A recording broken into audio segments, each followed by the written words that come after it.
vous a choqué, elle a choqué énormément de personnes. Vous lancez un cri d'alerte. Est-ce que vous pouvez nous rappeler ce que contient cette vidéo? Laquelle? Celle que j'ai enregistrée ou celle... Alors d'abord celle diffusée par CNN, une journaliste qui a réussi à se rendre dans un marché aux esclaves en Libye. Écoutez, oui, cette vidéo, elle est terrible. Elle est terrible parce elle nous montre la réalité, ce que nous savons depuis déjà de nombreux mois, pour ne pas dire depuis des années, sur ce qui se passe en Libye, c'est-à-dire ce marchandage de personnes humaines, ce marchandage de jeunes Africains venus d'Afrique subsaharienne. Et celui qui tourne les images, d'ailleurs, qui s'appelle Cartel, celui qui tourne les images, les a tournées il y a 6 mois. Elles sont très anciennes, ces images, finalement. Et lorsque nous découvrons ça, nous qui dénonçons depuis déjà longtemps ce qui se joue en Libye, eh bien, évidemment, la colère est plus grande. Et là, on sent qu'il y a une forme d'émotion à travers le monde. Et moi, je fais cette vidéo. Je fais cette vidéo de colère parce qu'on peut s'étonner de ce que les Libyens font subir aux jeunes Africains. On doit aussi se poser la question, pourquoi ces jeunes sont là? Pourquoi ces jeunes veulent à tout prix traverser? Donc là, voilà, on va parler maintenant de votre vidéo, celle que vous avez diffusée sur Internet. Vous appelez à la responsabilité des dirigeants africains. Quels sont les moyens de pression qui existent pour qu'il n'y ait plus ces vidéos? Et qu'est-ce que vous pouvez faire, en fait? Écoutez, je pense que les responsabilités sur cette question-là sont partagées.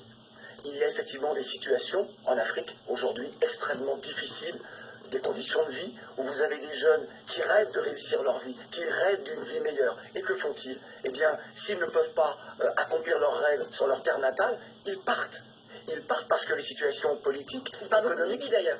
Ils partent énormément de Libye pour l'Europe. Mais ils passent également par l'Algérie, ils passent également par la Tunisie, par le Maroc, et parfois ils vont même beaucoup plus loin. Et donc ces jeunes-là partent. Il faut se poser la question, pourquoi partent-ils? Quelles sont les raisons qui expliquent cela? Alors évidemment, on parle toujours de malgouvernance et autres, mais les pays d'Afrique subissent également une pression de la part des politiques occidentales, alors sur les matières premières et pas seulement, enfin, je ne vais pas être pompeux et rabat-joie sur ces questions-là. Pourquoi je vous disais qu'il y a une responsabilité partagée? Parce qu'il y a quelques mois, l'Europe a signé un accord avec la Libye et avec le Niger également et avec d'autres pays. Pourquoi? Pour enrayer le flux de ces jeunes Africains.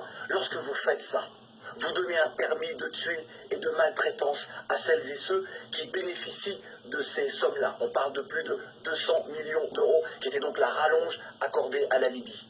Et c'est donc aujourd'hui ce que nous voyons, nous découvrons, et tout ce que nous ne voyons pas. Nous savons déjà depuis des mois que les milices, que des groupes armés tuent les jeunes de n'importe quelle façon. J'ai interviewé un jeune garçon qui s'appelle Valentin, un Camerounais, dont la sœur qui est adolescente est encore en prison en Libye, qui a été violée.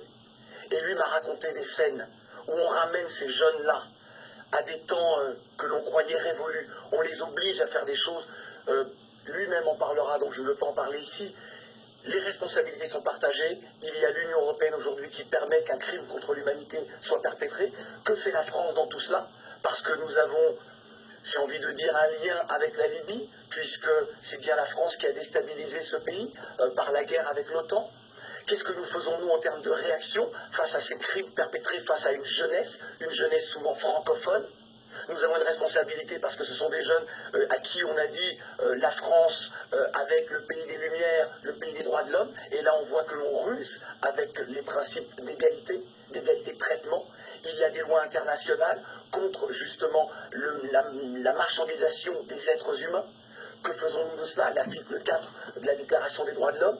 Nous avons une loi en France du 21 mai 2001 qui reconnaît que la traite négrière et l'esclavage sont des crimes contre l'humanité, et puis l'Europe. Est-ce que vous avez déjà rencontré des responsables français?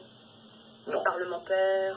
Non. Vous avez lancé ces demandes? Alors oui, des parlementaires d'outre-mer qui sont extrêmement choqués. Pourquoi? Parce que eux, comme moi, nous sommes nés, les peuples auxquels nous appartenons sont nés dans les fers de l'esclavage, puisque je suis un Africain de la Caraïbe, de la Guadeloupe.